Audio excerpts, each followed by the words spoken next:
आपल्या कोट्यातलं प्रभाग समिती अध्यक्षपद ठाकरे गट मनसेला देणार। मुंबई महानगरपालिकेमध्ये ठाकरेंच्या शिवसेनेकडे 7 प्रभाग समिती अध्यक्षपद, 1 किंवा 2 प्रभाग समिती अध्यक्षपद मनसेला देण्यासंदर्भात चर्चांना उधाण। शरद पवारांना पुण्याच्या रुग्णालयामध्ये केलं दाखल। सुप्रिया सुळेंची एक्सपोस्ट करत माहिती, पवारांची प्रकृती सध्या स्थिर।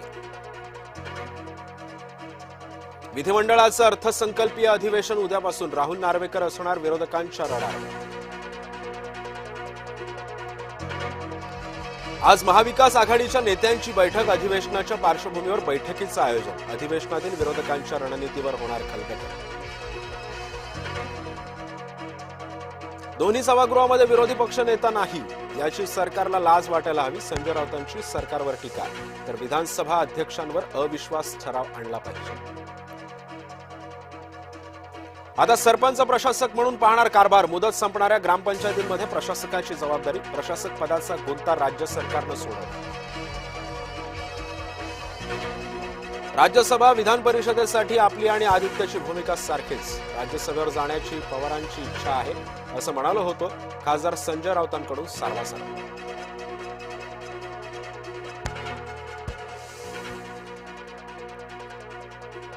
सोमवारी बारामती, इंदापूर आणि दौंड बंदची हाक, मुसलमान मुलाशी लग्न केल्यानं लव्ह जिहादचा हिंदू संघटनांचा आरोप, स्वतःच्या मर्जीनं मुलासोबत आल्याची मुलीनं दिली होती कबुली। केंद्रीय पातळीवर अजित पवारांच्या अपघाताची चर्चा केली, केंद्रीय विमान वाहतूक मंत्री राममोहन नायडूंनी राजीनामा द्यावा, माजी मुख्यमंत्री पृथ्वीराज चव्हाणांची मागणी।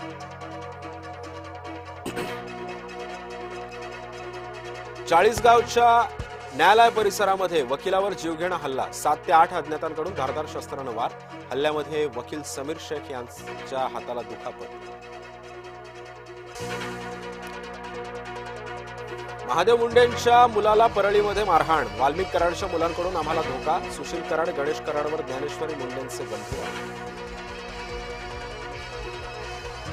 मुंबई गोवा महामार्गाच्या ठेकेदार कंपनीच्या कर्मचाऱ्याला मारहाण, माणगावात सुरुंगाच्या स्फोटांमुळे घरांना तडे गेल्याचा आरोप, ग्रामस्थांनी कंपनीच्या कार्यालयामध्ये घुसून केली मारहाण।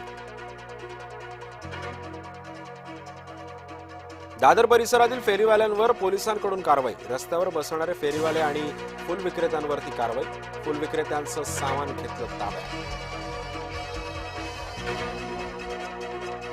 भारत ब्राझील दरम्यान खनिज सहकार्य करारावरती स्वाक्षरी, मोदी आणि दास सिल्वा यांच्यामध्ये महत्वपूर्ण चर्चा।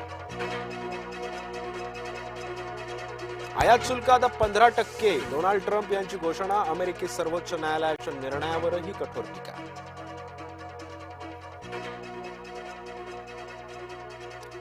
अफगाणिस्तानवर पाकिस्तानचे मध्यरात्री हवाई हल्ले, अफगाणिस्तानात 7 ठिकाणी पाकिस्तानचे ड्रोनद्वारे हवाई हल्ले, तेहरीक तालिबाननं पाकिस्तानात केलेल्या हल्ल्याला जोरदार प्रत्युत्तर।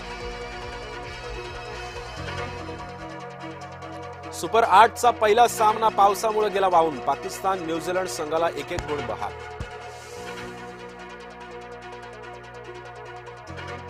आज सुपर 8 मध्ये डबल धमाका, पहिल्या सामन्यामध्ये श्रीलंका इंग्लंड आमने सामने, तर अहमदाबादमध्ये भारत दक्षिण आफ्रिका।